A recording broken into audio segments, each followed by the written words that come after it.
দুবাইয়ে সড়ক দুর্ঘটনায় নিহত ৫ প্রবাসী গ্রামের বাড়ি নবাবগঞ্জের বালেঙ্গা গ্রামে চলছে শোকের মাতম। এই মুহূর্তে সেখানে আছেন সহকর্মী সাদিকুর রহমান। সরাসরি যাচ্ছি তার কাছে। সাদিক। হ্যাঁ, সংযুক্ত আরব আমিরাতের দুবাইয়ে আসলে গতকালকে যে সড়ক দুর্ঘটনায় ৫ জন নিহত হয়েছেন, তাদের মধ্যে কিন্তু এই যে নবাবগঞ্জ এবং দোহার উপজেলার ৫ জন রয়েছে। এবং এই যে এখানে যে বালেঙ্গা যে গ্রাম, এখানে কিন্তু শোকের মাতম বইছে। এখানে এখন আমি আছি রানার বাড়িতে, যিনি আসলে গত ৪ বছর আগে দুবাইতে গিয়েছিলেন এবং তিনি সহ আরও যারা ছিলেন গাড়িতে ৫ জন। আসলে তিনি এই যে রানায় কিন্তু গাড়ি ড্রাইভ করছিলেন এবং পথিমধ্যে আসলে তারা যখন তাদের যেখানে তারা থাকতেন সেখান থেকে বাসার কর্মস্থলে যাওয়ার পথে কিন্তু হঠাৎ করে তাদের যে গাড়িটিতে করে যাচ্ছিলেন সেই গাড়িটি আসলে দুর্ঘটনার শিকার হয় এবং সেটি বিস্ফোরণ হয়ে ঘটনাস্থলে কিন্তু ৫ জন মারা যায়। তো আমরা আসলে তাদের সাথে কথা বলেছিলাম।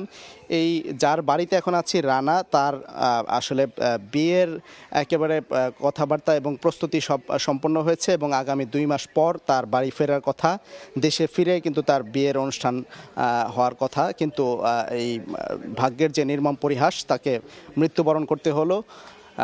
এই আসলে শোক কিন্তু কোনোভাবেই সইতে পারছে না, কারণ এই বিষয়টি খুবই মর্মান্তিক। আসলে রানারা 2 ভাই এবং এছাড়াও যে আরও কয়েকজন আছেন, উপজেলার ইব্রাহিমের ছেলের উবাইদুল ইসলাম এবং আব্দুল হাকিমের ছেলে মোহাম্মদ রাশেদুল লুৎফর ছাড়াও কিন্তু আরও কয়েকজন, মোট 5 জন রয়েছে। আমরা কথা বলেছিলাম যে তাদের লাশ বাড়িতে ফেরত আনার বিষয়ে, যে দেশে ফিরিয়ে আনতে গেলে আসলে তাদের দুবাই থেকে তারা যে প্রক্রিয়া, সেই প্রক্রিয়া অনুযায়ী তাদের আরও 4 থেকে 5 দিন সময় লাগবে লাশ বাড়িতে ফিরিয়ে আনতে। এবং এই যে সড়ক দুর্ঘটনায় যে নিহতের যে পরিবার, এদেরকে আসলে সমবেদনা জানাতে আসলে স্থানীয় উপজেলা এবং যে ইউনিয়ন পরিষদের যে প্রতিনিধি, তারা এসেছিলেন।